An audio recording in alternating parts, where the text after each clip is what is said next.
Nous allons étudier aujourd'hui, pour la paracha de Nitzavim, le sujet qui consiste à limiter l'enthousiasme du cœur. Il y a un thème qui est très fréquent, très souvent rapporté dans la Chassidoute, qui est la limite de l'enthousiasme.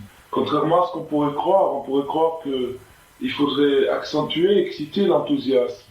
On parle maintenant de l'enthousiasme positif, l'enthousiasme pour la Kedusha, pour la Torah, et au contraire, on voit qu'il faut limiter cet enthousiasme-là, le limiter, le structurer, et non pas lui laisser un libre cours.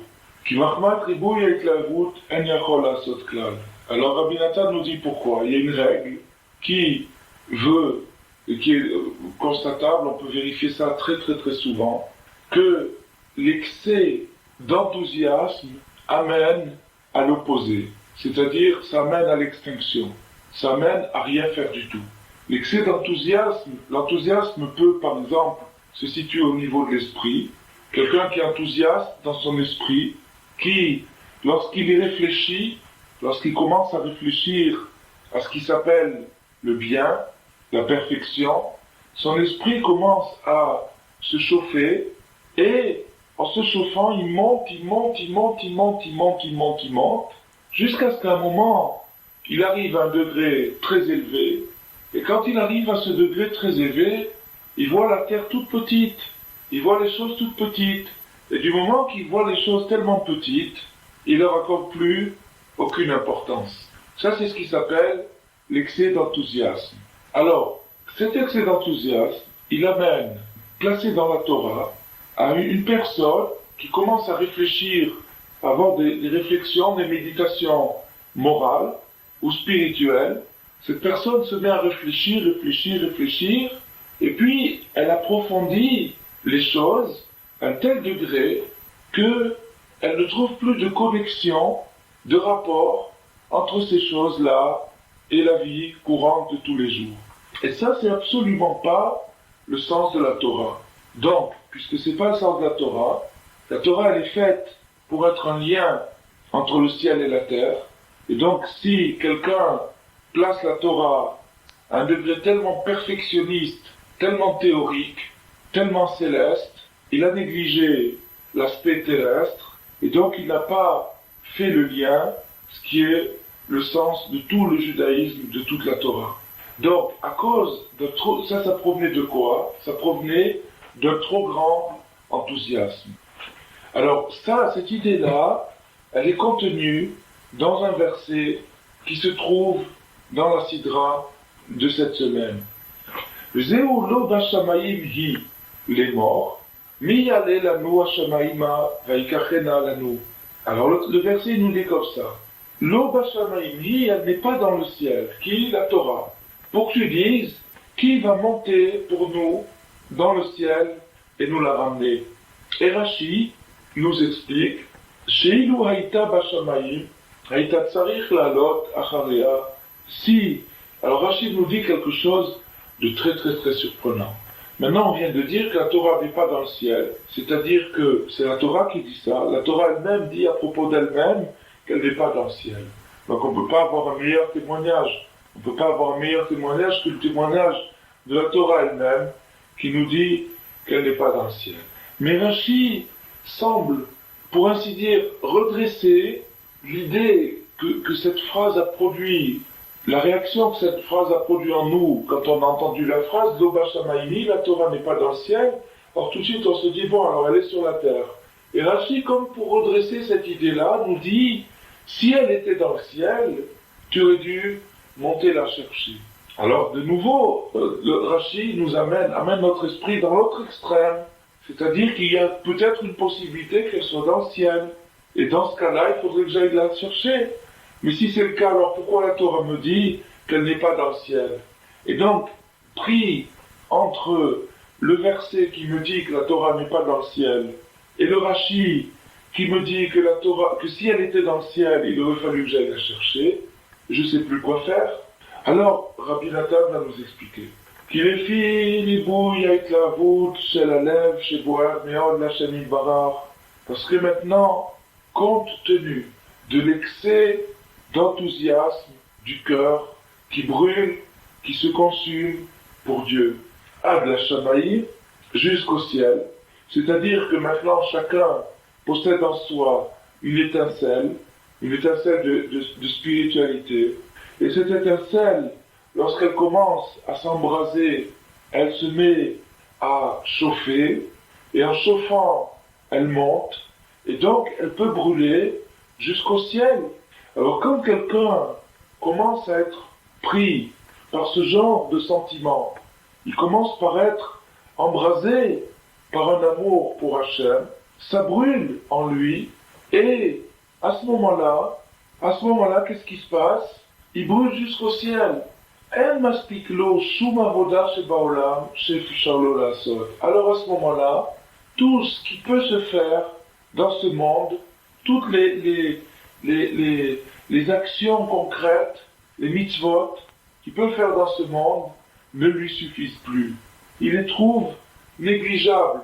Toutes les choses, une prière, une étude de la Torah, un chesed, un service qu'on rend à son prochain, tout ça, ça lui semble négligeable, minable, par rapport à son enthousiasme. Il trouve que c'est petit, que ça n'a pas de mesure, de rapport, de rapprochement avec ce qu'il ressent lui au fond de lui-même, la merveille qu'il voit, qu'il sent au fond de lui-même, comment la perfection devrait être, comment la grandeur devrait être. Et donc, chez Charles Lassot, et des choses qu'il pourrait faire, qu'il dit Méloche Adaïn et Noyotse Klal, parce qu'il a l'impression, une telle personne, il a l'impression que c'est pas en faisant ces petites choses-là qu'il va arriver à se comparer, à rapprocher son esprit de la lumière qu'il ressent lui. Et donc il est absolument pas, il s'est pas rendu quitte, il n'a pas du tout avancé religieusement par des petites pratiques, des pratiques qui lui semblent petites, au degré où lui, il a placé son esprit, son enthousiasme. Ou Mahmadze, et à cause de ça, à cause de ce raisonnement, qui est beaucoup plus fréquent qu'on s'imagine, Mahmadze, Eno Seklal, Chazve Shalom. Il arrive à ne plus rien faire du tout. Rien faire du tout, ça veut dire être complètement en dehors de la Torah. Et des gens comme ça, il y en a des millions. Il y en a des millions sans exagération. Des gens qui, quand ils y réfléchissent, ils se mettent à réfléchir sur les valeurs morales et sur les valeurs spirituelles, ils arrivent à échafauder des théories qui sont d'une perfection redoutable, terrible. Et quand ils utilisent ces théories, quand ils arrivent à cette perfection, c'est-à-dire qu'ils arrivent à raffiner leur sens critique sur la morale, sur la religion, alors à ce moment-là, non seulement ils éliminent, grâce au moyen de ces réflexions, tout le reste de la planète, c'est-à-dire que à leur avis, tout ce que les gens font, c'est mesquin, ridicule, enfantin, par rapport à leur sens de la perfection à eux, mais pas seulement ils éliminent les autres, mais ils s'éliminent eux-mêmes. C'est-à-dire qu'eux-mêmes, n'étant pas capables de produire des actions qui soient à la hauteur de leur théorie, alors ils préfèrent ne pas faire d'action du tout. Et ça, c'est quelque chose de profondément absurde, de profondément finalement ridicule. Parce que la personne, par excès de perfectionnisme, parce qu'elle voit, par exemple, le chesed, elle le voit d'une manière tellement parfaite, tellement extrême, tellement limpide, que un petit chesed humain lui semble dérisoire par rapport à sa conception du chesed. Prenons un exemple.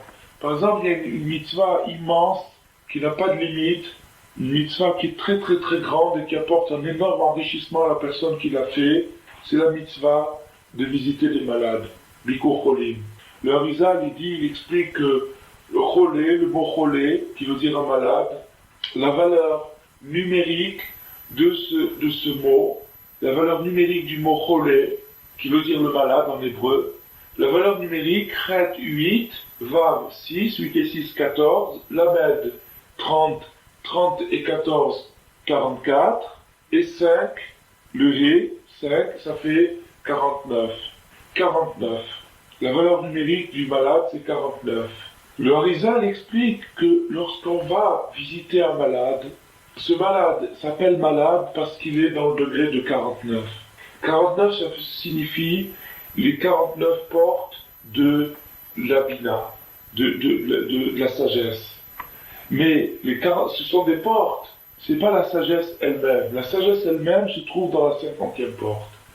Et quand quelqu'un va visiter un malade, il lui amène la guérison. Au moins une guérison partielle. Il lui amène la guérison, c'est-à-dire qu'il lui amène cette 50e porte qui manque au malade pour se rétablir. C'est-à-dire que le malade, il se trouve dans les 49, c'est-à-dire 49 sous-entendu, il manque un. Et ce un qui manque, c'est l'essentiel, c'est la sagesse. La sagesse, c'est l'énergie. Et l'énergie, c'est ce dont le malade a besoin pour guérir. Et maintenant, quand je vais visiter un malade, je lui apporte cette lumière qui lui manque par le fait de venir le visiter, par le fait de briser mon égoïsme. Je brise mon égoïsme et je vais visiter quelqu'un qui a besoin, qui s'ennuie dans son hôpital ou dans sa chambre et qui s'angoisse dans son lit. Et je lui apporte un sourire, une bonne parole, ou même une assiette de soupe, ou un médicament, un truc dont il a besoin, une tisane. Ces choses-là, c'est une des mitzvot qui est les plus élevées qui puissent exister. Et pourtant, il y a beaucoup de gens qui seraient peut-être prêts à le faire, du moins dans la théorie, quand ils y pensent, que ouais, effectivement c'est quelque chose de bien, il faut visiter les malades. Et quand ils commencent à, dans leur tête, écrire un petit bouquin sur la visite aux malades, ils écrivent dans leur tête une œuvre inédite sur la visite aux malades. Dans cette œuvre, ils mettent la perfection, comment la mitzvah doit être faite, comment il faut venir au bon moment, et savoir que le malade a vraiment envie de me voir maintenant, et lui apporter ce qu'il a besoin, savoir exactement ce qu'il a besoin, etc., etc., etc., etc. Et quand le petit bouquin est fini, qu'est-ce qui se passe? Il n'y a pas de visite aux malades. Pourquoi? Parce que je suis arrivé à un tel perfectionnisme, un tel perfectionnement, j'ai tellement poussé la chose à son extrême, à la perfection, comment la visite aux malades devrait être faite, que finalement il n'y a plus de visite aux malades. Et là c'est vraiment absurde, c'est catastrophique. C'est catastrophique parce que finalement le pauvre malade, il reste seul en attendant. Tandis que si je me limite à faire la visite à ma manière, comme je peux la faire, avec ma tête à moi, et mes pieds à moi, et mon cœur à moi, et mes paroles à moi, à ce moment-là, c'est vrai que de cette manière-là, la visite ne sera pas idéale, et ça se peut même que des fois je peux agacer le malade, l'énerver, c'est vrai, je prends ce risque, mais en attendant, je lui ai apporté quelque chose, et j'ai fait ma mitzvah. Et ça, c'est simplement un exemple, mais il y a aussi la même chose dans l'étude de la Torah. Il y a des gens qui disent l'étude de la Torah, il faut que ce soit parfait, il faut comprendre exactement tous les mots qu'on dit, il faut rentrer dans l'explication, il faut le faire à jeun, il faut le faire alors à force de perfectionner, il reste plus rien. Alors ils étudient pas la Torah. La prière, c'est la même chose. La prière, c'est une élévation vers Dieu. L'élévation vers Dieu, elle sous-entend un minimum de pureté. Alors, parti sur ce minimum de pureté, on va écrire encore un petit bouquin sur la pureté dans la prière, et on va purifier, jusqu'à ce qu'il ne reste plus rien. Et là, on a tout perdu. Alors, on se rend compte que, de quelle manière, par quel chemin, un homme peut arriver d'un extrême à l'autre, c'est-à-dire de tout arriver à rien. Torah dosha. Et c'est là-dessus que la Torah nous a prévenus. La Torah, elle nous connaît très très bien. La Torah, c'est notre mère. Elle nous connaît très très bien. Comme si elle nous avait fait, parce que c'est elle qui nous a fait. C'est elle qui nous a conçus, qui a conçu notre âme. Elle nous connaît avant la faute et après la faute. Elle sait à quel point notre esprit a été déformé par la faute. Et donc, tenant compte de nos déformations, la Torah nous a prévenus. Elle nous montre, la Torah nous montre le chemin de la vie. Lo b'shamayim hi. La Torah n'est pas dans le ciel. Ki en HaKadosh Baruch Hu ba betrunia imbriota, parce qu'Hachem n'est pas un tyran. Il ne vient pas tyranniquement comme un dictateur avec ses créatures. Velo nitna Torah le malachei hasharet. Et la Torah n'a pas été donnée aux anges. La Torah a été donnée aux hommes. Et les hommes, ils sont humains. Klomar. Shena davar kemo shedivme lecha. C'est pas comme tu t'imagines. Shena ta yachol lavod Hashem yitbarach ki im kesheta'ale l'shamayim shta'aseh avodot shem biyadcha la'asot.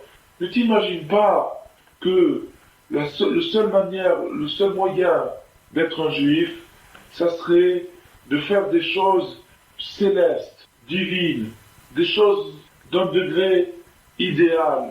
Et que si tu n'arrives pas à faire ces choses-là, eh bien, tu n'as rien fait du tout. Non, c'est pas comme ça. Shehem geovoim mimcha kigvoa shamayim. Des choses qui sont aussi loin de toi que le ciel. Vezeu shepirash Rashi, et c'est ça que Rashi a expliqué. Sheilu heita bashamayim, que si la Torah se trouvait effectivement dans le ciel, haita tsarich la'alot acharya. Alors maintenant on revient à la contradiction apparente que on avait vue dans le Rashi. C'est-à-dire que la Torah nous disait qu'elle n'est pas dans le ciel, et Rashi nous dit même si elle était dans le ciel, il faudra aller la chercher. Donc maintenant on va venir à expliquer cette chose-là. C'est-à-dire, qu'en vérité, au fin fond de la vérité c'est vraiment comme tu penses. C'est-à-dire que vraiment, effectivement,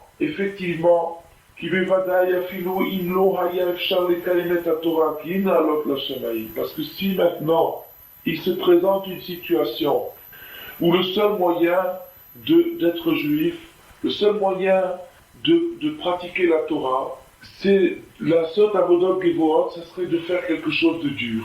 Meot, teref, tout de suite, shem prinat shamayim, qui est dans le sens du ciel, c'est-à-dire que maintenant quelque chose de dur, c'est quelque chose qui est aussi haut que le ciel. Bevadai haïta tsarich la'alot achavia. Tu aurais dû, c'est ton devoir de faire ça. Prenons un exemple.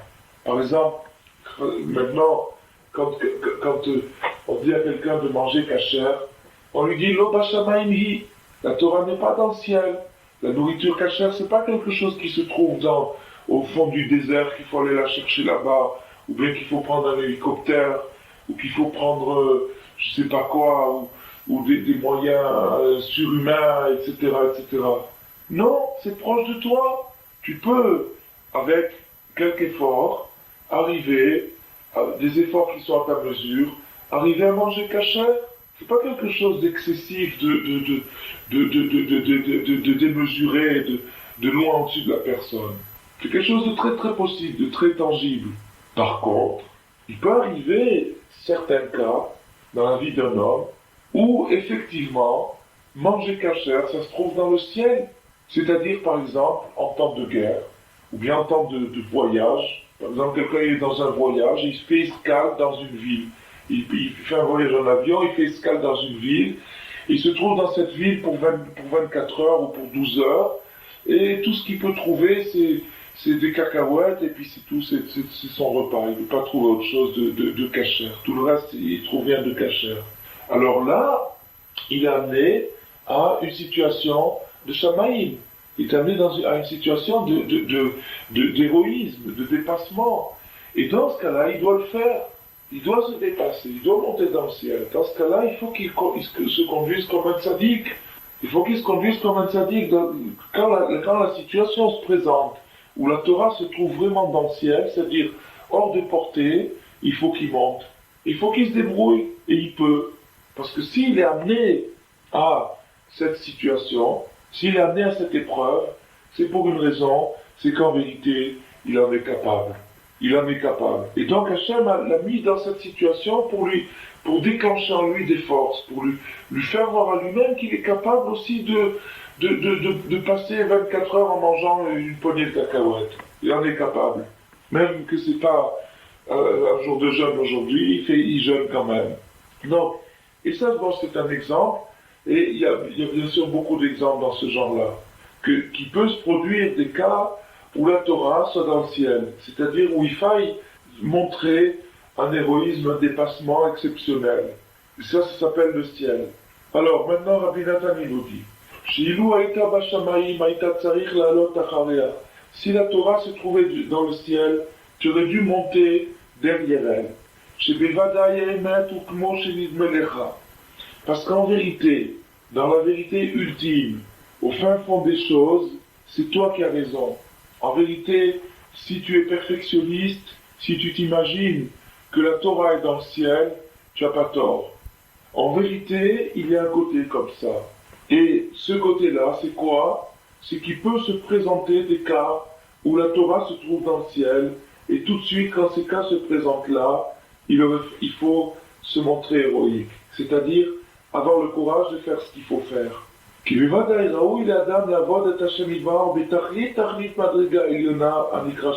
Parce qu'en vérité, l'idéal, le rêve, ça serait vraiment de servir Dieu de la manière la plus parfaite, qui s'appelle ciel, idéal, perfection. Mais du moment que Dieu est bon, ou et il nous connaît très bien, il connaît notre nature, il connaît notre inclination. Et la tendance de l'homme est vers le mal depuis son enfance, c'est-à-dire que par nature, l'homme est porté vers le mal. Et donc, puisqu'il est porté vers le mal, toute réaction vers le bien lui est pénible, elle va contre sa nature, il est obligé de se contrarier, il est obligé d'aller à contre-courant de son impulsion, de sa tendance. Et il n'est pas possible à la majorité des gens de s'initier à la Torah par des pratiques difficiles. Et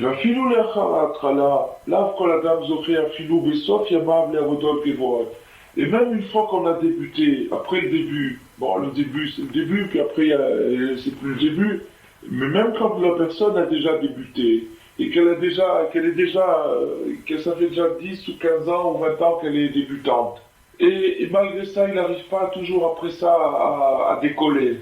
Il n'arrive pas à décoller, ou il décolle de quelques centimètres, mais pas plus. ואם כן, חס ושלום, אם לא ירצה השם יתברך לקבל עבודות פשוטים של סתם אנשים כשרים, אם כן, על דעת תקווה, חס ושלום. Alors si maintenant on va dire, la personne elle a 6 mois pour débuter, 6 mois pour s'y mettre, et puis au bout de 6 mois, il faut commencer maintenant aux choses sérieuses, et on se rend compte que la grande majorité des gens n'arriverait à rien faire. Et donc on a perdu l'espoir, et c'est pas ça le sens de la Torah. Alors maintenant voilà comment il faut comprendre notre verset, et comment faire la soudure entre notre verset et Rashi. C'est-à-dire qu'il y a deux choses. Et maintenant ce que la Torah nous dit, la Torah Bashamayim Dafka, c'est-à-dire que la Torah n'est pas uniquement dans le ciel.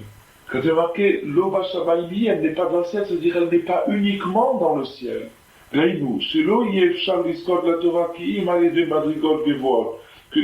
dire maintenant, de mettre une condition sine qua non, la Torah ne peut s'atteindre que dans la perfection. Que dans la perfection, c'est-à-dire qu'elle est uniquement dans le ciel. Non, c'est pas comme ça. Kilo Bashamayimi, parce que la Torah n'est pas uniquement dans le ciel. Elle n'est pas seulement dans le ciel. Mais s'il y a un mikra, quelle est la fin du verset? Ki karov elecha davar meod, parce que la chose est très proche de toi, dans ta bouche et dans ton cœur, à toi, la soto, pour pouvoir la mettre en pratique.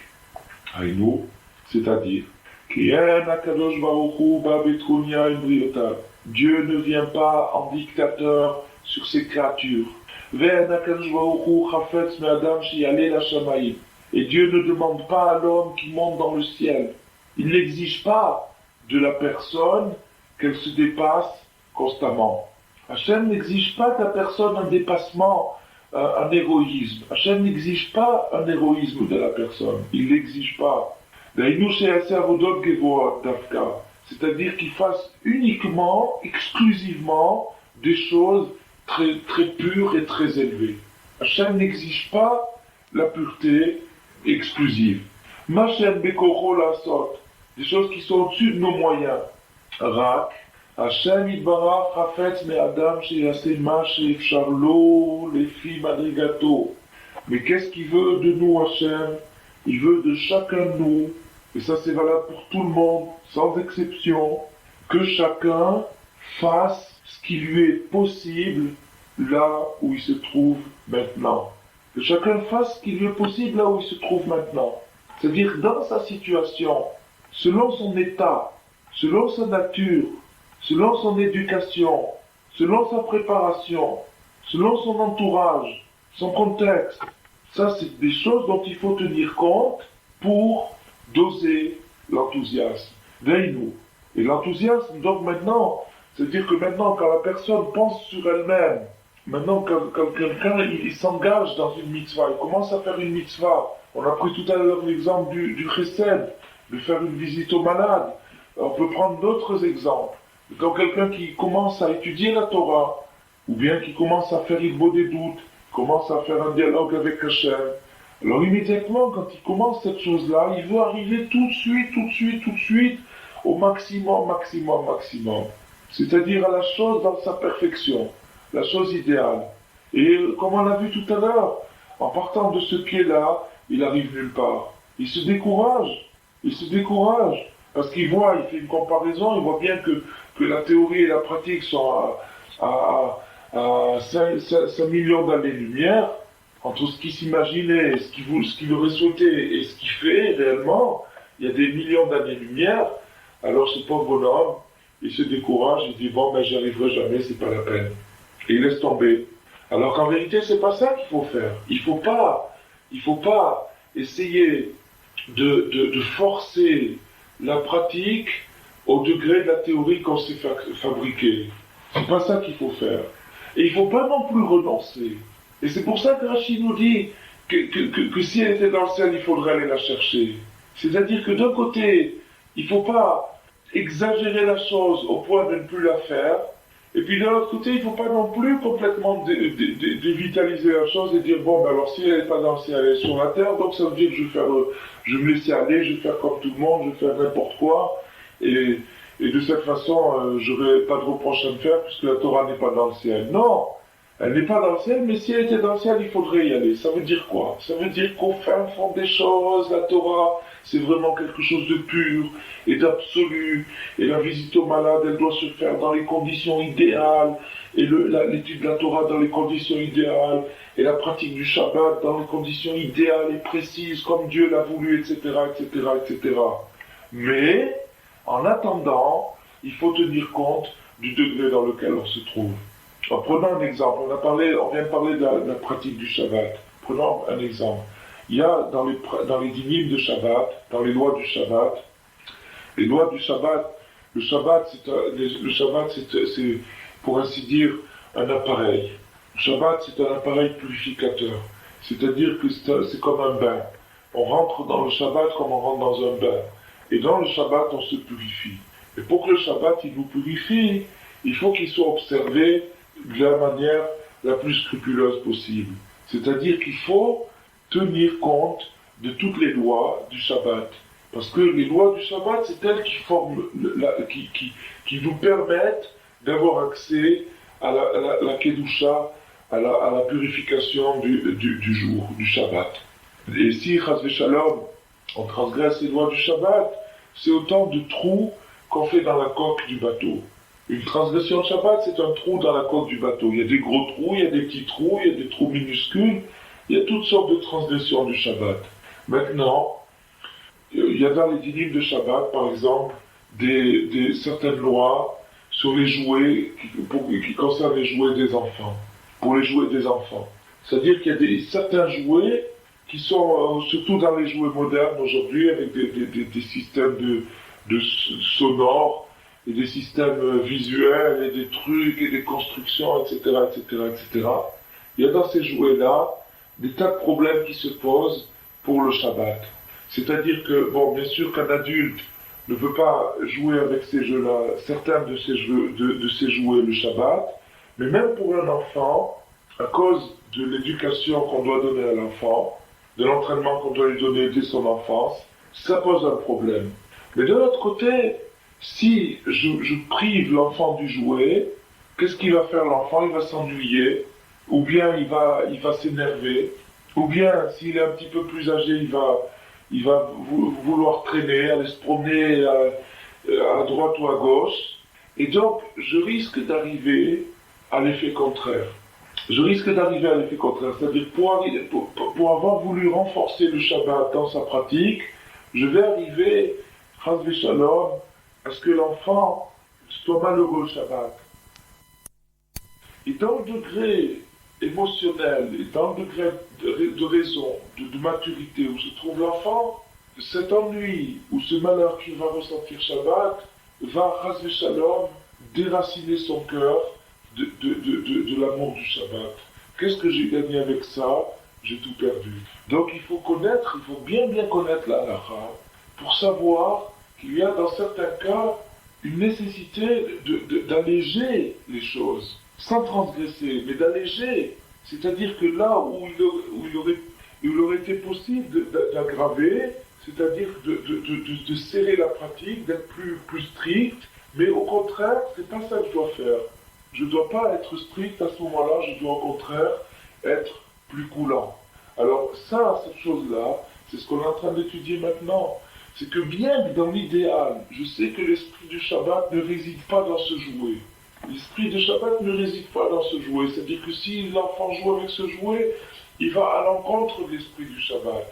Parce que l'esprit du Shabbat, il est défini par les grands initiés, les grands maîtres, ceux qui ont eu une correspondance avec Hachem, et à qui Hachem a révélé l'esprit du Shabbat, le secret du Shabbat.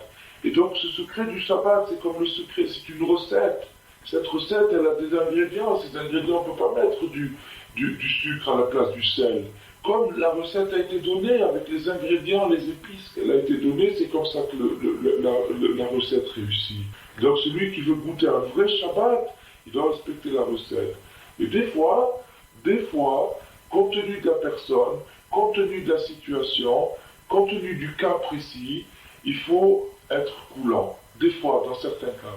Naturellement, pour être coulant, ça sous-entend qu'il faut bien connaître la loi. Savoir ce qui s'appelle être coulant et ce qui s'appelle carrément rejeter la loi. Et savoir encore une fois qu'il y a des fois où il faut être héroïque. Et des fois où il faut être héroïque vis-à-vis de l'enfant, bien que l'enfant pleure, il n'est pas content, etc. Mais il faut être héroïque, c'est-à-dire il faut supporter la peine de l'enfant, parce que ça va trop loin, ça dépasse trop. Alors ça, à ce moment-là, ça veut dire que la Torah est dans le ciel pour nous. Mais en général, la Torah n'est pas dans le ciel. Et en général, la Torah, elle est à notre niveau, là où on est nous. Et si c'est un enfant, au niveau de l'enfant, et si c'est un adolescent, au niveau de l'adolescent, si c'est un adulte, au niveau de l'adulte, si cet adulte est religieux, à son niveau, s'il est Baal Tshuva, à son niveau, s'il est plus avancé, à son niveau, et il y a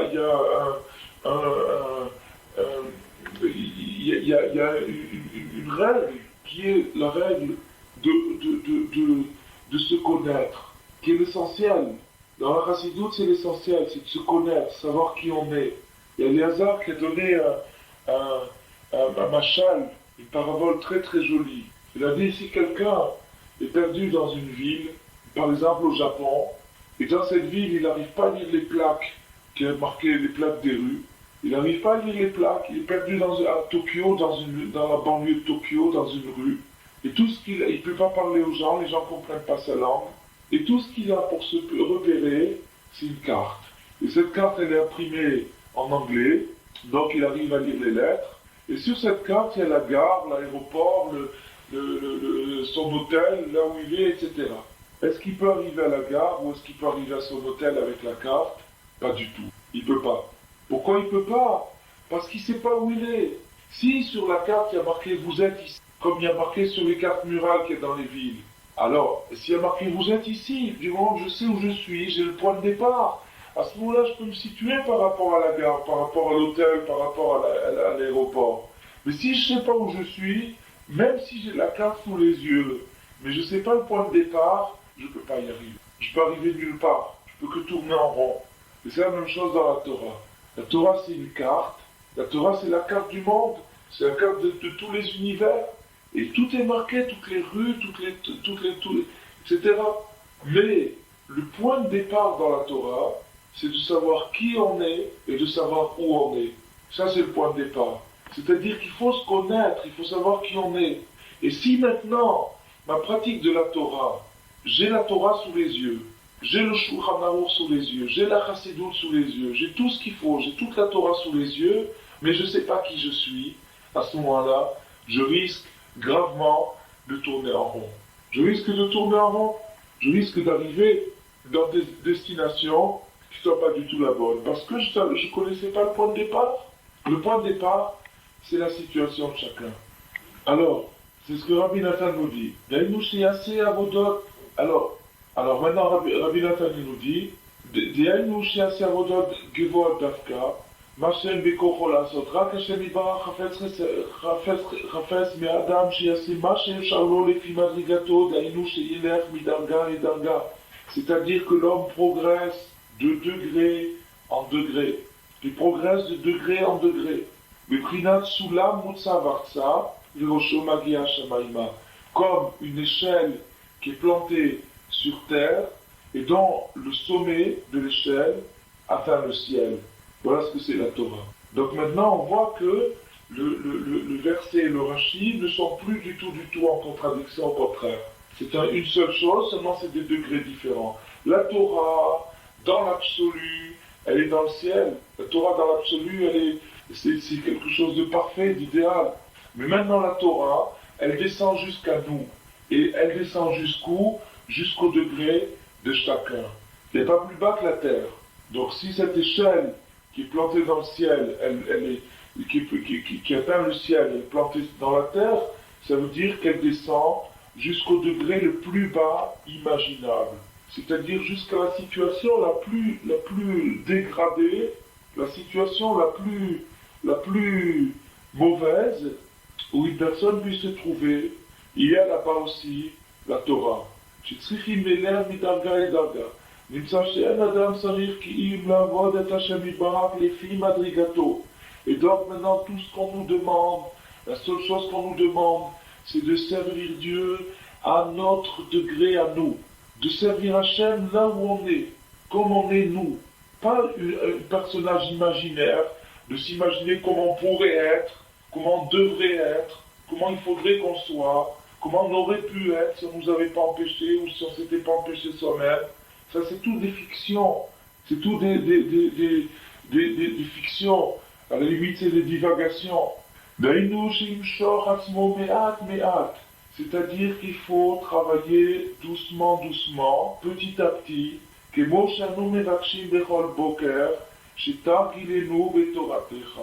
C'est-à-dire il faut travailler petit à petit. De la même façon que c'est marqué dans la prière qu'on fait tous les matins, que tu nous entraînes à ta Torah. Un entraînement presque gymnastique. De la même façon qu'il y a un entraînement physique, c'est-à-dire qu'au départ les capacités, en fait un corps c'est un corps d'un homme c'est un corps d'un homme, donc maintenant si au début il est capable de soulever une haltère qui fait 10 kilos, pourquoi il serait dans un an capable de soulever 50 kilos?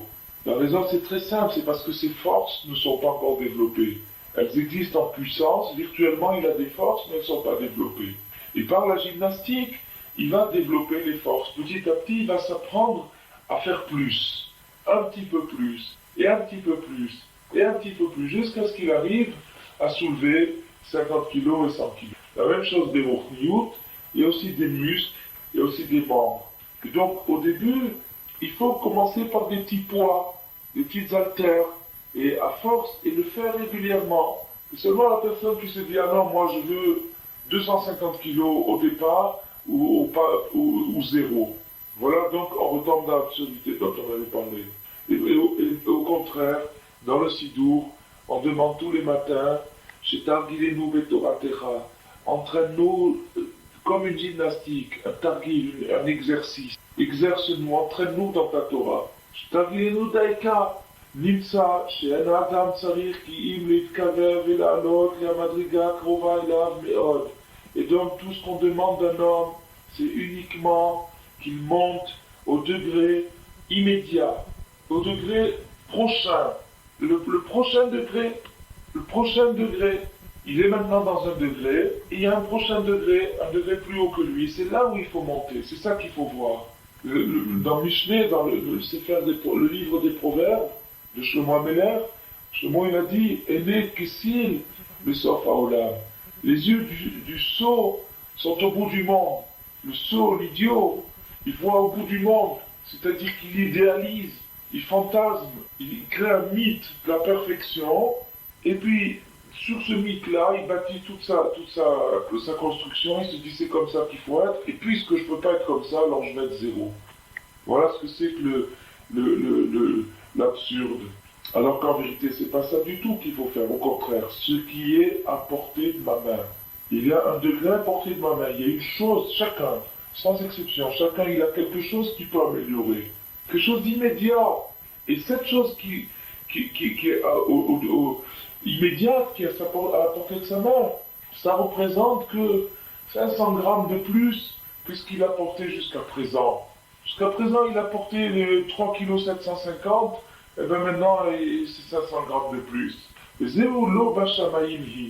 n'as pas besoin, ne t'imagine pas que tu dois monter au ciel. Ne t'imagine pas ça. Parce que la chose est très proche de toi. Elle est proche de toi. La Torah, elle est proche de toi. La Torah, elle est à ta portée. Beficha, dans ta bouche, bilvavecha, ou bilvavcha, dans ton cœur, la soto pour le faire. כי באמת אין התורה והעבודה שאתה צריך לקיים כפי רצונו יתברך הוא קרוב. כי באמת התורה והעבודה שאתה צריך לקיים כפי רצונו יתברך הוא קרוב אליך מאוד. Parce qu'en vérité, la volonté d'Hachem, ce que tu dois faire, ce que tu dois réaliser, c'est très très très proche de toi. כי אין אתה צריך רק להתגבר לעלות ממדרגה למדרגה סמוכה. Parce que la seule chose qu'il faut faire, le point commun qu'il y a à tous les êtres humains, pour tout le monde, c'est seulement de franchir le prochain pas, la prochaine marche, le prochain degré. C'est tout ce qu'on doit faire. C'est tout ce qu'on a à faire pendant toute notre vie. Chez Ikrova et le Et là-dessus, alors, sur ce prochain pas, sur ce prochain degré, tu dois comprendre que telle est ton obligation. Que sur ce pas-là, sur ce degré, il n'y a absolument aucune excuse. Parce que tout, finalement, si on regarde bien, toute la raison pour laquelle qui porte les gens à se délecter dans le perfectionnisme, à échafauder des théories idéales, à s'imaginer un être idéal, un être qu'ils aimeraient être, et qui est idéal, qui est au-dessus des contingences, qui n'est pas, qui ne se fâche pas, qui se lève tôt le matin avec de bonne humeur, et etc., une personne parfaite. Alors, cette personne parfaite, bien sûr, c'est pas eux, et à cause de ça, ils se sont trouvés une excellente excuse pour rien faire du tout, et pour se laisser aller dans l'imperfection totale, sans limite, c'est-à-dire commettre des choses vraiment pas belles. Alors, ça c'est le contraire de l'esprit de la Torah. Et ça c'est provenu d'un enthousiasme excessif, d'un fruit vert, de manger un fruit vert, manger un fruit pas mûr.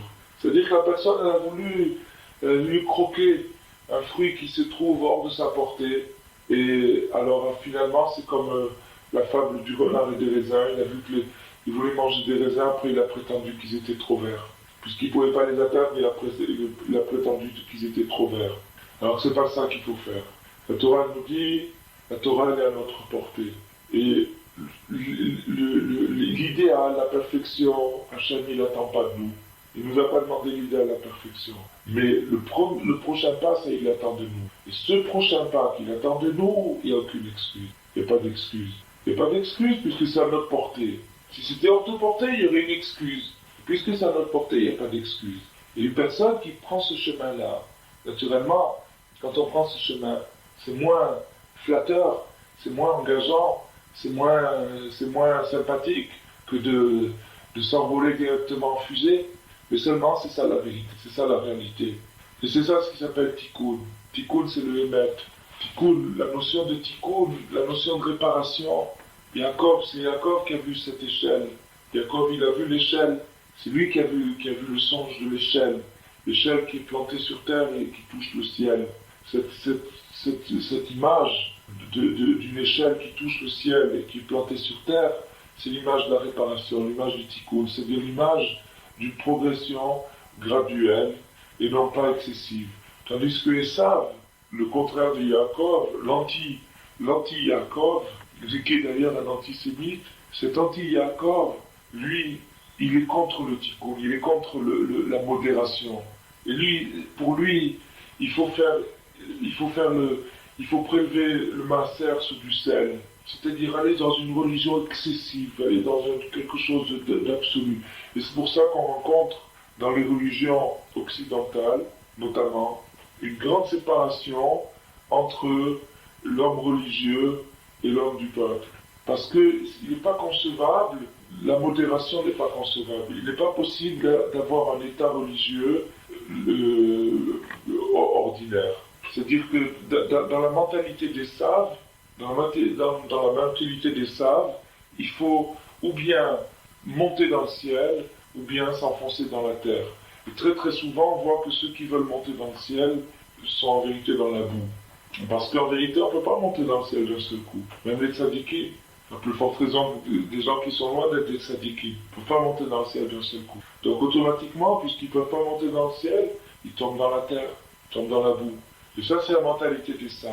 La mentalité d'Yaakov, c'est le tikkun, c'est-à-dire le tikkun, d'après la Kabbalah, la notion de tikkun, de réparation, c'est exactement la même notion que la notion de émettre, la notion de vérité.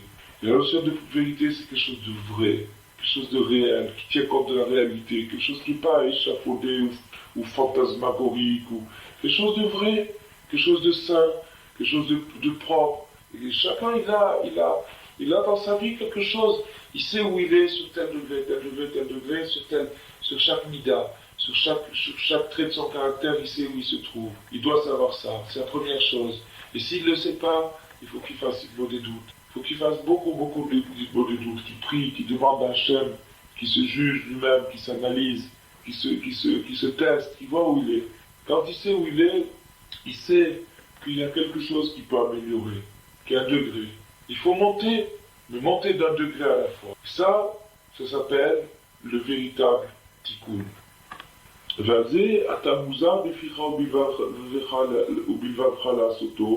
Et ce prochain pas, tu as vraiment l'obligation de le faire.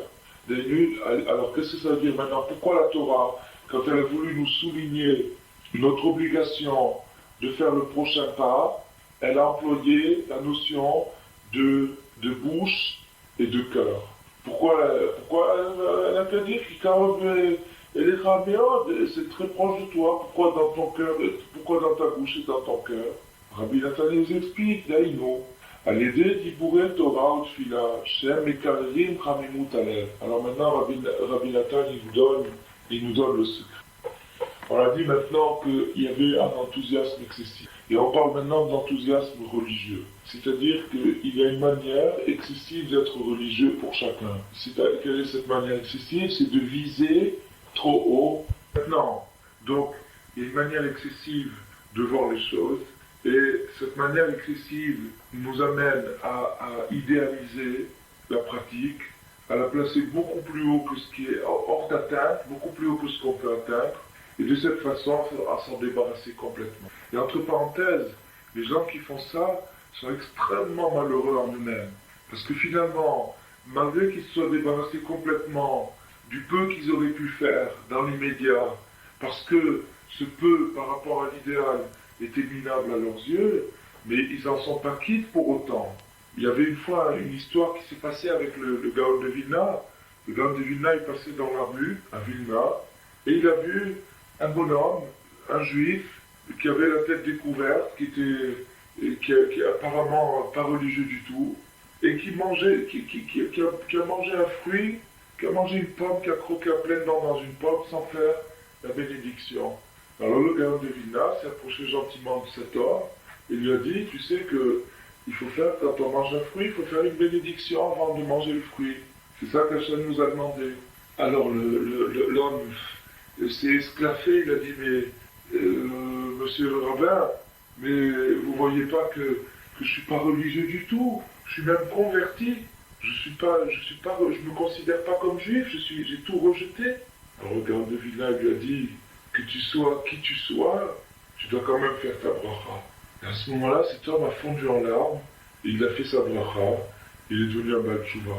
Parce qu'en vérité, c'est pas parce que la personne, en vérité, comment une personne peut arriver jusqu'à un degré aussi extrême, jusqu'à la conversion, jusqu'à renier toute son identité, renier son peuple, renier ses ancêtres, renier tout ça. Comment une personne peut en arriver à ça?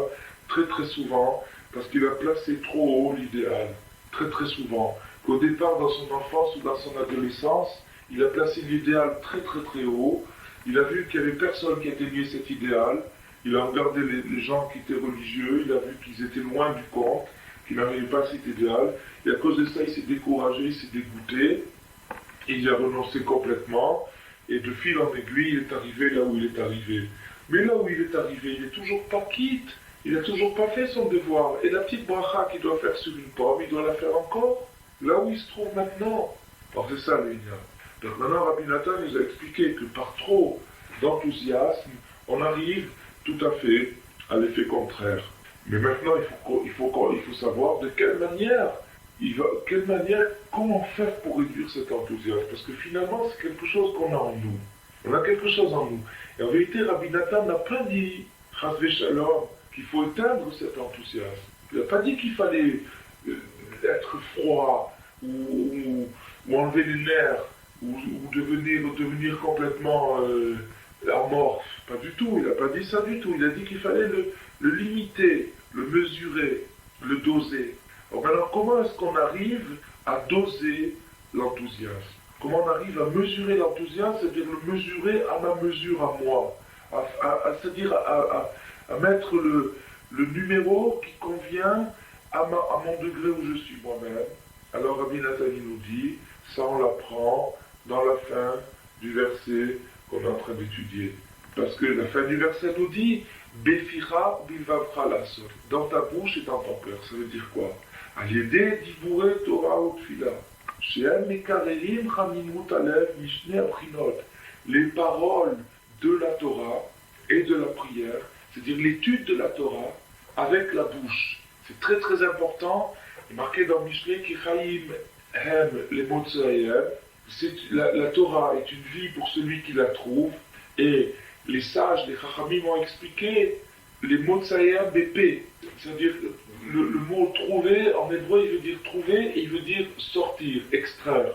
Et donc ceux qui arrivent à extraire les paroles de la Torah dans leur bouche, c'est-à-dire pas étudier avec les yeux, pas lire simplement, mais dire avec sa bouche qu'est-ce qu'on lit. C'est très très très important, par le fait, Beficha, dans ta bouche, d'exprimer, de dire, d'employer la parole pour prononcer des mots de Torah et des mots de prière.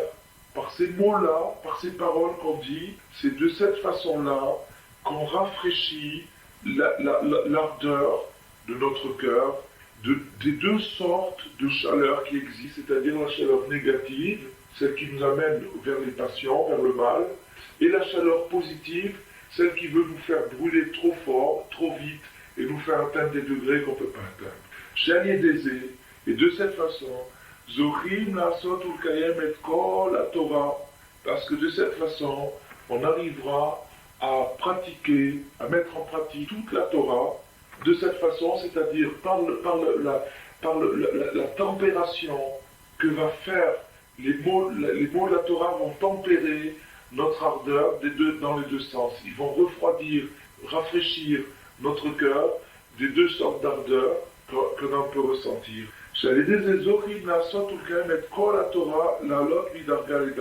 Et donc, maintenant, aussi paradoxal que ça soit, c'est la Torah elle-même, c'est-à-dire les mots de la Torah qui vont rafraîchir l'ardeur du cœur exagérée. C'est les mots de la Torah qui eux-mêmes servent, parce que la Torah elle-même, elle est pétrie de cet esprit-là, de tikkun, de émet. Pourquoi on dit Torah t'émet, une Torah vraie? C'est-à-dire une Torah vraie, c'est-à-dire que c'est une Torah qui est profondément vraie. C'est pas une Torah fictive ou une Torah mystique ou c'est une Torah qui est profondément vraie. Il y a dans la Torah les racines les plus profondes, les plus élevées, les plus transcendantes. C'est ça c'est dans la Torah. Mais il y a aussi les aboutissements les plus concrets, les plus matériels. Il y a qu'à voir les dinim. Il y a certaines lois dans le Shulchan Aruch qui sont extrêmement prosaïques, extrêmement matérielles, extrêmement concrètes, extrêmement immédiates et quotidiennes. Il y a des lois comme ça, il y a beaucoup de lois dans le Shulchan Aruch qui sont comme ça. Elles tiennent compte des choses physiques, des choses... Et ça, c'est ce qui s'appelle la vérité. Parce qu'en vérité, ces aboutissements prosaïques, ces aboutissements concrets, ils sont attachés, comme cette échelle, au fin fond des tenants les plus profonds et les plus diques. Mais c'est un lien unique, une unité totale, un echad, une unité parfaite entre le tenant le plus profond et l'aboutissant le plus prosaïque. Et cet aboutissant le plus prosaïque, il pénètre dans l'existence de chacun, là où il se trouve, dans la situation où il se trouve. Il y a des situations qui sont prosaïques pour chacun. Il n'y a personne qui peut se vanter d'échapper à ces situations-là. Dans ces situations prosaïques, la Torah, elle est là aussi. Et donc, cette Torah qui est pétrie de Hémet, le Hémet, le mot Hémet en hébreu, il est composé de 3 lettres. Aleph, la première lettre de l'alphabet, même la lettre du milieu, et Tav, la lettre de la fin. Ça veut dire que c'est l'image de l'échelle qui a sa racine, son Aleph dans le ciel, sont même au milieu, tous les degrés qui entre les deux, et le Tav, c'est les 2 pieds qui touchent la terre, qui touchent le sol, les 2 pieds de l'échelle qui touchent le sol. Donc on voit maintenant que cette Torah Témet, une Torah vraie, c'est une Torah qui a cette chose-là. Et donc, c'est par l'étude de la Torah, en prononçant les mots avec sa bouche, qu'on arrive à s'imprégner du Hémet, c'est-à-dire d'un sens de la vérité, d'un sens de la réalité, d'un sens de traiter avec le problème du jour, le problème qu'on a en face de soi, et non pas un problème fictif. Car la chose est très proche de toi, dans ton cœur et dans ta bouche et dans ton cœur pour le faire. Qu'est-ce que ça veut dire? La chose est très proche de toi, ça veut dire le prochain pas que tu dois faire, le prochain degré que tu dois atteindre. Avec ça, alors toi, c'est ton devoir, ta responsabilité, c'est d'employer ta bouche et d'employer ton cœur pour faire cette chose-là. C'est-à-dire de faire converger ton énergie, tes efforts, tes capacités dans la bouche et dans le cœur, de les amener, de les employer pour faire la prochaine chose. Ça veut dire, par exemple, maintenant, prenons quelqu'un qui a réussi à combattre son mauvais penchant sur un degré, mais il lui reste encore ça à faire. Il lui reste encore un prochain degré. Ce prochain degré, il sait très bien qu'il n'y est pas encore arrivé. Donc maintenant, il doit se concentrer, mettre toute son énergie sur ce prochain degré. Et là, il n'a pas d'excuse. C'est-à-dire qu'il a une bouche, il a un cœur. Tout le monde a une bouche et un cœur. Donc avec cette bouche et avec ce cœur, il doit mettre toute cette bouche et tout ce cœur au service de ce progrès-là. Et quand quelqu'un a fait ça, alors c'est quelqu'un d'honnête. C'est quelqu'un de vrai. C'est quelqu'un d'honnête. Il est honnête avec lui-même. Il ne se roule pas. Quelqu'un qui est honnête, ça veut dire quelqu'un qui utilise tout son cœur et toute sa bouche pour arriver au prochain pas qu'il a à faire. Ça, c'est quelqu'un d'honnête. Et quelqu'un d'honnête, comme ça, il peut arriver très, très, très, très haut. Il peut arriver très, très, très haut. Par la parole sacrée, la parole de Torah, la parole de prière, que tout le monde peut faire, tout le monde peut étudier la Torah à son degré là où il se trouve, tout le monde peut prier là où il se trouve. Avec ces paroles-là, il arrive à refroidir l'ardeur du cœur, l'ardeur exagérée, dans les 2 catégories qu'on a envisagées, c'est-à-dire l'ardeur positive et l'ardeur négative qui sont toutes les deux mauvaises. L'ardeur négative est mauvaise parce qu'elle nous amène à la passion et au vice, et l'ardeur positive, elle est mauvaise parce qu'elle nous amène à pire que ça encore, elle nous amène à tout abandonner par perfectionnisme.